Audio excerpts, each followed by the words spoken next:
Boa noite, amigos. É muito bom poder estar com vocês aqui mais uma vez, nesta reunião pública do Grupo Espírita Araci, que nós fazemos toda quinta-feira, hoje, dia 16 de abril de 2020, e que a gente pode, ainda que pelos meios virtuais, né, graças a Deus que temos essa possibilidade, de podermos estarmos juntos, mais uma vez, trocando ideias e divulgando um pouco de aprendizado que temos oportunidade de angariar. Nós trouxemos hoje para conversar com vocês, nesta reunião, uma reflexão em torno de uma passagem do Sermão do Monte que intitulamos Brilhe a vossa luz, que está em Mateus capítulo 5, versículo 16. Mas vamos fazer antes alguns comentários para tentar transmitir a ideia que temos a respeito e a oportunidade desse tema, principalmente no momento que estamos vivendo atualmente. Eu queria primeiro fazer um agradecimento muito profundo e muito oportuno, pelo menos no que me compete, por estar vivendo encarnado neste momento. Sempre que via falar, ou que falava, ou que estudava a respeito desse tema, do momento de transformação, de passagem, de transição de um planeta de prova e expiação para um de regeneração, e que se falava nesse momento difícil pelo qual estavam passando, era meu desejo sempre que, não sei se eu vou conseguir isso, sempre dizia, de ver como é que seria esse processo, não do plano espiritual, mas aqui, encarnado, porque também não sei se vou ficar entre os que vão ficar na Terra, então eu gostaria, era meu desejo sempre de poder vivenciar este momento de transição e o que seria até o início desse planeta de regeneração que nós estamos caminhando para ele. Então eu tive, embora a preocupação e a apreensão que esse momento nos está trazendo agora, eu estou muito agradecido por poder estar vivenciando tudo isso de forma lúcida, esclarecida e ainda podendo ajudar alguns amigos nesta travessia. E eu tive uma notícia, duas notícias, aliás, algum tempo atrás, quando eu me aposentei, uma delas que eu considero ruim, nem tanto, mas que não atendeu às minhas expectativas, e a outra boa. A primeira é que com o advento da minha aposentadoria, o INSS cortou 30% dos valores que eu deveria receber. E mexeu no bolso, a gente não gosta, Então é a notícia ruim. Me aposentei, mas com 30% a menos daquilo que eu esperava. A boa é que o INPS, para me cortar quase 30% dos meus vencimentos, anunciou que eu viveria até os 91 anos. E esse era o motivo, porque eu ia ficar pendurado em INSS por mais 30 anos, Então, quanto menores pudesse me pagar, melhor, por isso esse era o motivo. Mas disse que eu viveria, fez uma expectativa de vida em torno de 91 anos. E eu estou contando com isso, viver até os 91 anos. E aí talvez eu possa viver, presenciar o que seria um pouquinho dessa regeneração que está sendo tão anunciada. Mas, então fica aí registrado o meu agradecimento por estar podendo participar deste momento da forma como temos participado. Para começo da nossa conversa, eu gostaria de lembrar aqui que é uma voz quase unânime que a gente ouve em todos os setores da nossa sociedade, da vida que estamos vivendo, que esse momento aí é contaminado pelo coronavírus, que está trazendo tanta preocupação, tanta apreensão, e já sentimos algumas angústias com as pessoas com as quais convivemos, é que isso vai passar. Tudo bem, né? Mas é uma voz quase unânime de todos os cientistas, estudiosos, religiosos, dizendo isso vai passar, né? E todos fazem uma previsão, né, que depois do coronavírus o mundo será diferente. Será outro o mundo. Novas formas de conduzir a vida, novas maneiras de ver a vida, de enfrentar as situações estão por vir depois do coronavírus. E eu fico pensando como é que seria isso, né? Também admito, não vai ser a mesma coisa mais, né? Algumas mudanças terão que ser feitas, isso não está acontecendo à toa, é preciso que aconteça para o processo evolutivo que nós estamos experimentando. Então, mas fico apreensivo, né? Como será, né? A curiosidade, que mundo será esse, né? O que é normal hoje não será mais normal daqui a algum tempo, né? Serão outros parâmetros, outra normalidade há de se estabelecer. E o que é isso, né? Como será essa outra normalidade, essa outra maneira de conduzir a vida? Nós não podemos prever, né? Mas já podemos vislumbrar alguns comportamentos que precisam mudar, né? E a gente vê, por exemplo, até eu estava vendo essa semana passada uma entrevista com aquele Yuval Harari, de quem nós já tivemos a oportunidade de falar aqui, que é hoje em dia o guru dos intelectuais, né, o guru do momento dos intelectuais, e ele fala também que o mundo será outro, né? E ele fala, num discurso muito adequado até, ele diz que isso dependerá, como será esse mundo, dependerá dos comportamentos que nós adotarmos a partir dessa experiência, né? E principalmente de como os dirigentes das nações vão se comportar e vão conduzir as políticas públicas, né, e de relacionamento com outros países, né? Então ele diz mais ou menos isso, né, que nós teremos países que, se os dirigentes, se as populações adotarem um comportamento mais solidário, mais cooperativo, o resultado será um. Se, todavia, houver ainda comportamentos, digamos assim, mais negativos, né, de a busca radical de um nacionalismo tacanho, voltando cada país para dentro da sua própria realidade e se negando a ter uma participação maior e mais competitiva com outros países, nós teremos momentos mais difíceis. É a previsão que ele, o Harari, faz, né? Mas, de tudo isso, o que importa a gente considerar, primeiro, é que estes novos tempos, essas mudanças, essa normalidade, não vai se estabelecer dentro de 60, 90 dias, que é quando se prevê aí que a situação virótica aí estará mais amenizada. Isso não vai acontecer dentro de 60, 90 dias. O tempo é mais longo. Nós estamos falando de práticas, de costumes, de hábitos que terão que ser implantados, né? Para nós espíritas, especialmente, isso não é novidade nenhuma, né? A doutrina espírita, desde o livro de 1857, ou seja, há mais de 160 anos, já vem traçando isso, já vem falando disso, já vem nos preparando para esse momento, né?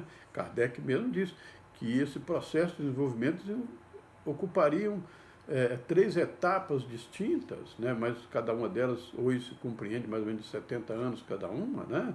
A primeira delas, que seria o desenvolvimento, nesse campo do desenvolvimento de ideias espíritas, né?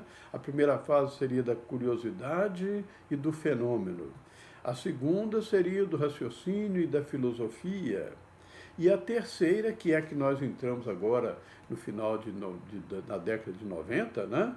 É a fase da aplicação e das consequências, que é o que nós estamos vivendo hoje. Como nos comportar diante dessa situação. Além disso, né, aprendemos também com a doutrina que a verdadeira revolução, a verdadeira transformação, não é a material, que já está acontecendo também, né? mas principalmente a revolução moral que terá de ser feita no planeta. Então não é moral, é material. Ela está relacionada aos indivíduos atuando coletivamente. Esta é a verdadeira transformação que precisa acontecer, né? E que acontecerá, não temos dúvida disso, porque isso já não está mais só dependendo das nossas ações. As nossas ações, no campo individual e coletivo, vai dizer se nós vamos participar desse mundo maior, desse mundo melhor que virá, ou não.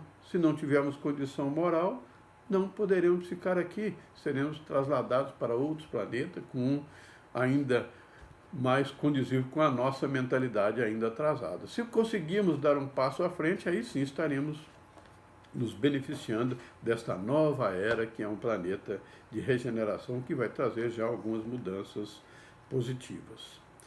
E é preciso que a gente entenda, nesse contexto, né, que nesse contexto de mudanças, principalmente com o advento aí do coronavírus, né, que algumas mudanças a gente já consegue perceber, principalmente aquelas que vêm da natureza, né? A natureza tem dado a sua contribuição e bastante significativa, basta a gente começar a observar. Esta semana mesmo, aí pelos meios televisivos, pelo meio da mídia que a gente recebe aí diariamente, das mais diversas formas, né? Nós, hoje mesmo, ouvindo um programa de entrevista em que fazia parte aquele ator, o Caco Ciocler, ou Ciocler, né? Da Rede Globo, aí, ator já de algum renome, né? E ele, dizendo que está lá confinado também, né? Isolado lá no seu apartamento em São Paulo, no centro de São Paulo e tal, e ele dizendo que uma coisa surpreendente, né? Que na Avenida Paulista, nesses dias, 3 gaviões grandes, daquele peito branco, ele descrevendo, né, estão frequentando a Avenida Paulista, coisa que era inconcebível de se alguns dias atrás, né? Mas o clima, o tom, a poluição mudou tanto lá já que os gaviões estão frequentando. Né? E não estamos falando dos gaviões da Fiel, não, né? Da turma corintiana, não. Gaviões, aquela ave bonita, né? Que rara e que está frequentando a Avenida Paulista ultimamente. Por outro lado, vimos também nessa semana um vídeo que uma pessoa do Rio de Janeiro, um carioca, gravou, né? Mostrando a Baía da Guanabara, ali nas imediações do aeroporto Santos Dumont. A Baía da Guanabara, que está extremamente poluída e que os nossos políticos, para despoluí-la, é muito tempo, muito dinheiro, não tem dinheiro para fazer isso, né? E ele filmando ali perto do aeroporto Santos Dumont, a Baía da Guanabara. Águas limpíssimas. Você olha o filmezinho que ele fez, tartarugas andando no fundo do mar, né? Água limpa, clara, à medida de poder ver isso. Peixes nadando. E ele então gravou isso e publicou aí nas redes sociais para que todo mundo veja o que está acontecendo na Baía da Guanabara. Na mesma Baía, apenas da Guanabara, mas também do outro lado da Baía ali, né, na praia de Caraí, em Niterói, companheiros mandando vídeos de como estão as águas naquela região, transparentes, translúcidas. Você vendo o fundo do mar, coisa que era inconcebível de se prever há menos de um mês atrás, né? Isso por conta da poluição, da diminuição da atividade econômica, né? E que está permitindo a natureza já fazendo a limpeza completa.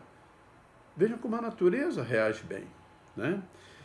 Por outro lado, na China, temos notícia de que pessoas na China estão admiradas com a intensidade das estrelas no céu, né? Do céu estrelado, coisa que há algum tempo não conseguiam perceber, porque também a poluição industrial na China tomou vultos preocupantes. As pessoas lá já andavam, muito antes do coronavírus, andavam de máscara porque a poluição na rua estava ficando insuportável, né? Hoje estão admiradas com o céu estrelado, porque cessou a economia, deu uma parada e isso permitiu à natureza fazer uma limpeza. Na Índia, né, os indianos estão satisfeitos de poderem ver O Himalaia, né? O Himalaia é a maior cadeia de montanhas do mundo e fica ali na divisa entre a China e a Índia, envolvendo ainda outros países que também fazem divisa, que ela também divide, né? A China, a Índia, o Paquistão, o Nepal, o Butão, né? São países fronteiriços ali dessa cadeia de montanhas do Himalaia. E os indianos, felizes de poderem ver o Himalaia de longe e poder fotografá-lo. Então, estão fazendo fotos, inclusive, do Himalaia, coisa que não podiam ver já há pouco tempo atrás. São manifestações da natureza mostrando a revolução que está acontecendo por conta no plano material, das modificações que a Terra está experimentando, né? Das energias renovadoras que estão inundando o planeta. Uma modificação que a natureza está providenciando, ou seja, a providência divina estabeleceu esses mecanismos que permitem esta reabilitação muito rápida, por sinal, da natureza, né? E ficamos satisfeitos com isso, felizes com essa providência, né? Resta a nossa providência, a providência do homem, né? Nesse contexto. Principalmente nós que Jesus teria anunciado lá no Sermão do Monte, como nos lembra Mateus, no capítulo 5,16, né? Seríamos a luz do mundo e que fizéssemos brilhar a nossa luz. Que seres somos esses, né? E essa mudança para nós está sendo mais difícil do que a natureza está promovendo. Nós não devemos ter dúvida deste momento que estamos vivendo. É uma hora mesmo de seleção, né? Separar o joio do trigo, de ver entre a semeadura que fizemos, quem fez a melhor semeadura, quem terá condição de continuar, né? Ou quem terá que fazer uma reciclagem, porque não semeou e não produziu o suficiente, não demonstrou uma aptidão melhor para habitar um mundo em melhores condições. É esta a realidade que nós estamos vivendo. E, infelizmente, a gente caminhando aqui pela nossa cidade mesmo, Campos dos Goytacazes, né? E temos notícia de outros, até pelo próprio noticiário, né? Que muitas pessoas não estão dando o devido valor a esse momento e nem tomando os devidos cuidados com relação ao coronavírus, né? Pessoas andando na rua displicentemente, é como se estivesse de férias, né? No campinho cheio de gente jogando futebol, andando na rua, pessoas idosas, crianças e tudo, sem máscara, sem nenhum cuidado, indo aos supermercados também de forma muito displicente, sem os devidos cuidados. Então, quando a gente vê falar lá nos textos bíblicos, evangélicos, né, que haveria dores e ranger de dentes, nós já estamos experimentando isso. Mas parece que ainda não é suficiente, né? Nesta hora, quando a gente vê tanta displicência, talvez é preciso que se aperte um pouco mais as dores e os ranger de dentes para que as pessoas despertem. Eu vejo isso quando vejo tanta gente pelas ruas sem proteção, sem cuidados, né? Ou seja, os dentes ainda não estão rangendo o suficiente, ou pelo menos em número suficiente. Que Jesus nos ampare nessa travessia. E qual é a nossa responsabilidade nessa hora? Principalmente nós que já estamos procurando um entendimento, né? Já estamos querendo participar de forma mais produtiva desse momento e querendo ajudar nesse contexto. Qual é a nossa responsabilidade, né? Nós vamos buscar isso lá no Evangelho de Mateus, né? Repetindo aqui, do capítulo 5,16, quando Jesus diz: assim resplandeça a vossa luz diante dos homens, para que vejam as vossas boas obras e glorifiquem o vosso Pai que está nos céus. Ou seja, resplandeça a vossa luz. Essa centelha divina que todos nós somos criaturas divinas, né? Criados por Deus. E temos em cada um de nós uma centelha divina que precisa se desenvolver, precisa evoluir, precisa brilhar, que é a sua função. Brilhar no entendimento, na compreensão, no sentimento e na aplicação desse sentimento. Porque ele diz isso. Antes ele já tinha dito, né? Vós sois deuses. tudo que eu faço, vós também podeis fazer. Né? E aqui ele diz, resplandeça a vossa luz diante dos homens. Não é diante de Deus, não. É aqui na terra. Diante dos homens, para que vejam as vossas boas obras. Quais são as nossas obras? Ou seja, é um exemplo, né? E glorifiquem o vosso Pai que está nos céus. Então não basta apenas clarear a nossa luz ou buscar que se brilhe a nossa luz. Ou seja, essa luz virá das nossas reflexões, dos nossos aprendizados teóricos, dos nossos estudos, mas principalmente das nossas ações, dos nossos sentimentos. Esses precisam ser trabalhados, né? Porque o que mais prejudica o homem nessa atmosfera poluída que vivíamos até há pouco, que agora está passando por um processo de limpeza, né? São as atitudes do homem. O maior predador da humanidade, ou da terra, é o homem. O que causa mais danos à atmosfera terrestre é o homem. Então ele tem que aprender a conviver melhor com a natureza. Por isso que Jesus diz, resplandeça a vossa luz diante dos homens, para que os outros vejam o nosso exemplo e possam seguir. Porque a gente ficar só falando, fazendo discurso como estamos fazendo aqui agora, dizendo o que é certo, o que é errado, incitando as pessoas a fazerem diferente, né? É muito bom a gente fazendo isso de forma oral ou de forma escrita. Muito bom, é necessário, devemos fazer. Mas as pessoas vendo isso nem sempre dão o devido valor, nem sempre entendem. Às vezes ficam na dúvida entre a expectação e a desconfiança. Será que é isso mesmo, né? Agora, quando eles veem o exemplo, a coisa modifica, né? Quando a gente, por exemplo, vê o exemplo do que a natureza está fazendo, a gente fala, opa, está acontecendo mesmo uma transformação para melhor. Ou é possível acontecer, se a natureza faz, nós também podemos fazer. Né? É isso que a gente precisa avaliar. Então a gente vê só falar, divulgar com palavras bonitas, com empolgação, com entusiasmo, e até levando as pessoas muitas vezes às lágrimas, é muito bom. Mas é preciso juntar a isso a ação. E a gente aprende essa coisa desse discurso que instrui, né? E que a iluminação vem da aplicação daquilo que a gente diz, né? Não basta apenas falar, é preciso fazer. E a gente vê isso também, quem nos mostra isso de forma muito clara, é Emmanuel, nesse livro Vinha de Luz, né? Na lição 159, é um livro escrito por Emmanuel, através da psicografia de Francisco Cândido Xavier, e é editado pela Federação Espírita Brasileira. Na lição 159, tem uma lição cujo título é Brilha a Vossa Luz, né? Em que ele, lá no trecho final da lição, diz o seguinte, eu vou ler para vocês, porque vale a pena, né?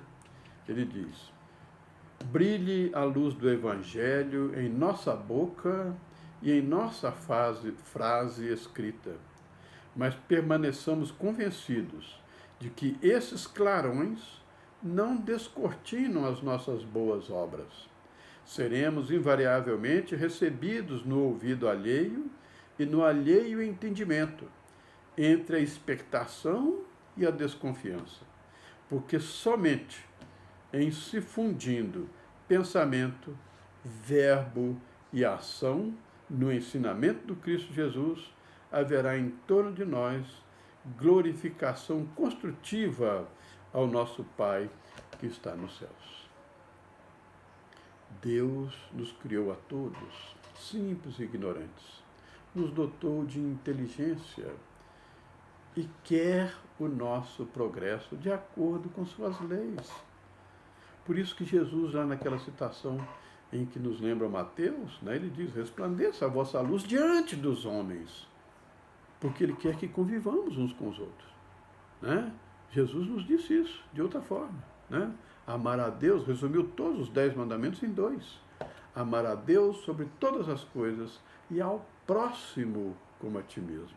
Nós não evoluiremos se não caminharmos de mãos dadas com nossos irmãos. A evolução tem que ser compartilhada, tem que ser manifestada junto com os outros que caminham conosco. Jesus dizia de outra forma: eu não vim para os sãos, mas para os que precisam de remédio. E quem precisa de remédio?